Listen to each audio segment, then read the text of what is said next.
ይስጥልን ወደ ጄኤምኤም ቴሌቪዥን ተመልካቾቻችን ከጄኤምኤም ቴሌቪዥን የጄኤምኤም መረጃዎቻችን ወናንተም ደስ በሳለን ይገኛልን በቅድሚያ ማርስ ዜናዎች ሶስተኛው ዓለም አቀፍ የሰላም ያብሮነትና የልማት ጉባኤ መካሄድ ጀመረ የኢትዮጵያ ወንጌላዊት ቤተክርስቲያን መካነ ኢየሱስ የፊንፊኔ ኦሮሞ ማህበረ ምዕመናን ማምለኪያ ህንጻ ተመረቀ በኢትዮጵያ የልጅነት እርግዝና አሳሳቢ የሆነ መምጣቱ ተነገረ ከውጭ በዲሞክራቲክ ሪፐብሊክ ኮንጎ በደረሰ የጎርፍ አደጋ ከ100 በላይ ሰዎች መሞታቸውን የመንግስት ባለስልጣናት ገለጹ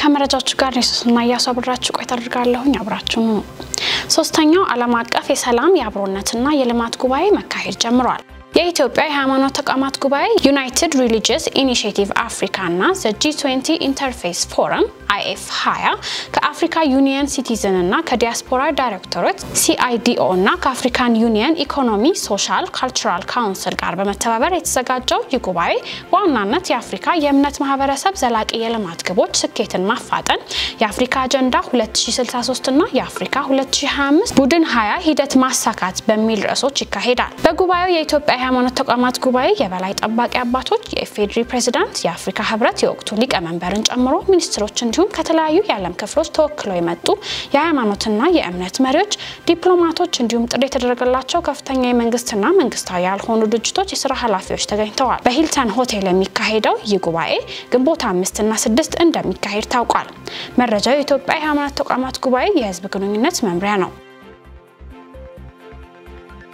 የኢትዮጵያ ወንጌላዊት ቤተክርስቲያን መካነ ኢየሱስ የፊንፊኔ ኦሮሞ ማህበረ ምዕመናን ማምለኪያ ህንጻ ተመረቀ የኢትዮጵያ ወንጌላዊት ቤተክርስቲያን መካነ ኢየሱስ የፊንፊኔ ኦሮሞ ማህበረ ምዕመናን በጉለሌ ዊንጌት አካባቢ የኢትዮጵያ ብሮድካስቲንግ ኮርፖሬሽን ፊት ለፊት ያስገነባቸውን የአምልኮ አዳራሽና ሁለገብ ህንጻ አስመርቃለች በምርቃት ስነ ስርዓቱ ላይ የኢትዮጵያ ወንጌላዊት ቤተክርስቲያን መካነ ኢየሱስ ከፍተኛ አመራሮች ከውጭና ሀገር ውስጥ ጥሪ የተደረገላቸው እንግዶች ተገኝተዋል ቤተክርስቲያኒቱ ባለፉት 33 ዓመቷ ለራሷ ድንኳን ውስጥ ተቀምጣ የስብከት ጣቢያዎችን በማስፋፋት በሀገርና በውጭ ሀገር የወንጌል ስርጭት ስራ ስትሰራ የቆየች ሲሆን በዚህ መሰረት 14 ስብከት ጣቢያዎች ወደ ቤተክርስቲያን በማሳደግ 29 ስብከት ጣቢያዎችን በመትከል ወንጌል እንዲስፋፋ ማድረጓ ተገልጿል አሁን ቤተክርስቲያኗ የእግዚአብሔር ፈቃድ ሆኖ ባገኘችው የራሷ ሰፊ ቦታ ላይ ያስገነባችውን የአምልኮ አዳራሽና ሁለገብ ህንጻ በማስመረቅ የወንጌል ስርጭት ስራ ይበልጥ ለማስፋፋት ተዘጋጅታለች ብለዋል መረጃውን ከቤተክርስቲያኒቱ አገኘ ነው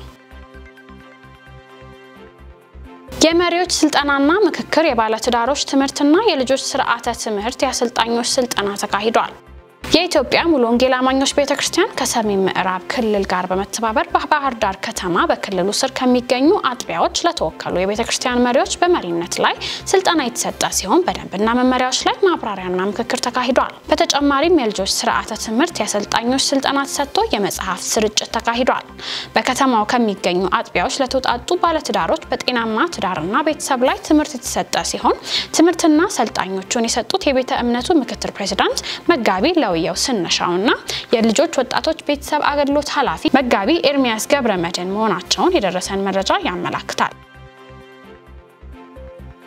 በኢትዮጵያ ሙሉ ወንጌል አማኞች ቤተክርስቲያን በሰሜን ምዕራብ አዲስ አበባና አካባቢው ክልል የጾምና ጸሎት ፕሮግራም በጉለሌ ጳውሎስ አጥቢያ ተካሂዷል ከሚያዝያ 28 እስከ 30 2017 ዓመተ ምህረት በተካሄደው በዚህ የጾምና ጸሎት ፕሮግራም በሰሜን ምዕራብ አዲስ አበባና አካባቢው ክልል አጥቢያዎች ተሳታፊ ሆነዋል ይህ መርሃ ግብር አቤቱ ወደ አንተ መልሰን እኛም እንመለሳለን ዘመናችንንም እንደ ቀድሞ አዲስ ሰቆቃወ ኤርሚያስ 5:21 በሚል መሪ ቃል የተካሄደ ሲሆን በክልሉ የሚገኙ መጋቢዎች ወንጌላውያን አስተማሪዎችና ነቢያት ተሳትፈዋል በፕሮግራሙ ላይ መጋቢ ተስፋዬ ነብይ ዳዊትና የክልሉ ፕሬዝዳንት መጋቢ ሰለሞን ባንቲ የእግዚአብሔርን ቃል ያቀረቡ ሲሆን ዘማሪ ፍሬውና ዘማሪ አማኑኤል ቦጋለ በዝማሬ አገልግለዋል ተሳታፊዎቹ ጌታ መልካም ጊዜ እንደሰጣቸው ገልጸዋል መረጃው የኢትዮጵያ ሙሉ ወንጌል አማኞች ቤተክርስቲያን ነው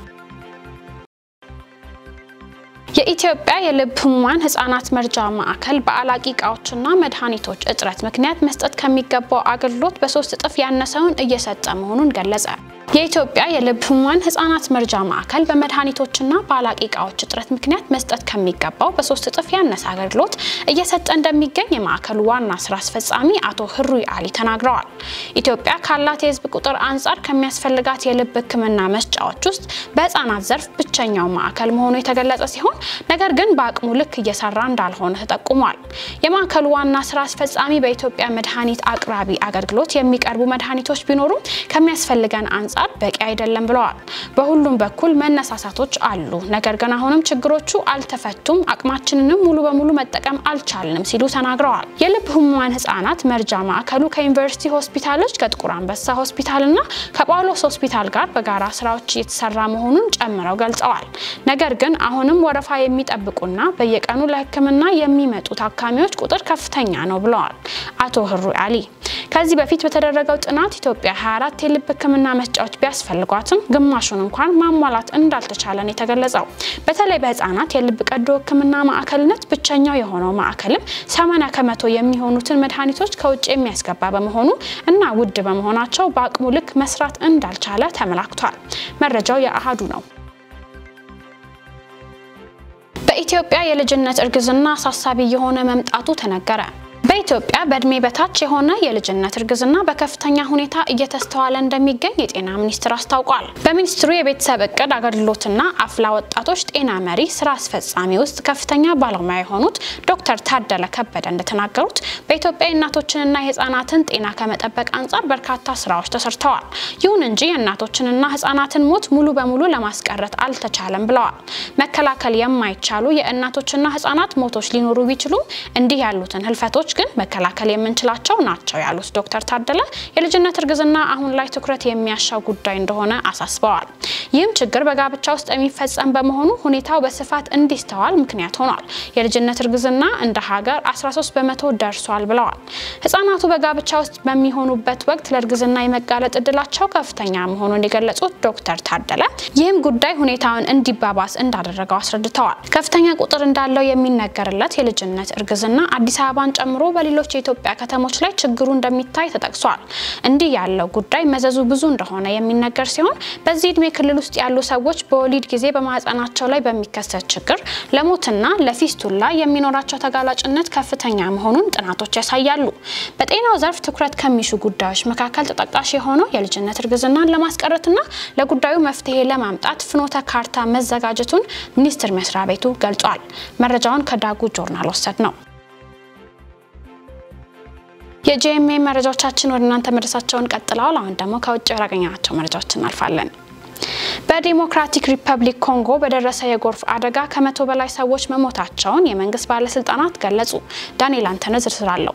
በዲሞክራቲክ ሪፐብሊክ ኦፍ ኮንጎ የሚገኙ በርካታ መንደሮችን በጣለው ከባድ ዝናብ የጎርፍ አደጋ በመፈጠሩ ከ100 በላይ ሰዎች መሞታቸውን የአካባቢው ባለስልጣናት በጦርና በጅምላ መፈናቀል በምትታመሰው ሀገር አሳዛኝ ክስተት ማጋጠሙንም ተናግረዋል። ጎርፉ በጣለው ከባድ ዝናብ የተከሰተም ሲሆን በደቡብ ኪቡ ግዛት በሚገኘው ካሳባ መንደር ከሐሙስ እስከ ዓርብ ምሽት ድረስ መዝነቡንም የክልሉ ባለስልጣን በርናንድ አክለው ተናግረዋል። የጣለው ከባድ ዝናብ የካሳባ ወንዝ ግድብ በመጣስ የሚፈሰው ውሃ በመንገድ ላይ ያለውን ነገር ሁሉ ትላልቅ ድንጋዮች፣ ትላልቅ ዛፎችና ቤቶች ጠራርጎ መውሰዱንም አክለዋል። የሞቱት ሰዎች በዋነኛነት ህፃናትና አዛውንቶች ናቸውም ተብሏል። 28 ሰዎች የአካል ጉዳት የደረሰባቸው ሲሆን 150 የሚሆኑ ቤቶች ወድመዋል ነው የተባለው። የክልሉ አስተዳዳሪ ሳሚ ካሎንጂ ቢያንስ 104 ሰዎችን ገድሎ ከፍተኛ ቁሳዊ ጉዳት አድርሷልም ብለዋል። የደቡብ ኪቡ ግዛት የጤና ሚኒስትር ቴዎፍሎስ ዋሊሉካ ለአሶሺየትድ ፕሬስ የዜና ወኪል እንደተናገሩትም በጎርፍ አደጋ ምክንያት የነፍስ አድን ስራዎች መስተጓጎል በመፈጠሩ በአገልግሎት እጦትና የስልክ መስመሮች በመዘጋታቸው እንቅፋት ሆኗልም ብለዋል። በዲሞክራቲክ ሪፐብሊክ ኦፍ ኮንጎ በተለይም በምስራቅ የሀገሪቱ የታላላቅ ሐይቆች የባህር ዳርቻ አካባቢ ባሉ ኮረብታዎች በደን ጭፍጨፋ እንደዚህ አይነት የተፈጥሮ አደጋዎች በብዛት ይከሰታሉ። እንደ አውሮፓውያን አቆጣጠር በ2023 በደቡብ ኪቡ አውራጃ ሐይቅ ዳርቻ በሚገኙ በርካታ ማህበረሰቦች ላይ የጎርፍ አደጋ ባስከተለው ውድመት 400 ሰዎች የገደለ ሲሆን በተመሳሳይ ባለፈው ወር በዋና ከተማዋ ኪንሻሳ በደረሰ የጎርፍ አደጋ 33 ሰዎች ሕይወት ማለፉም ይታወሳል። መረጃዎቻችንን ከማጠቃለላችን በፊት አርዕስተ ዜናዎቹን እናስሳችሁ። ሶስተኛው ዓለም አቀፍ የሰላም የአብሮነትና የልማት ጉባኤ መካሄድ ጀመረ። የኢትዮጵያ ወንጌላዊት ቤተክርስቲያን መካነ ኢየሱስ የፊንፊኔ ኦሮሞ ማህበረ ምዕመናን ማምለኪያ ህንጻ ተመረቀ።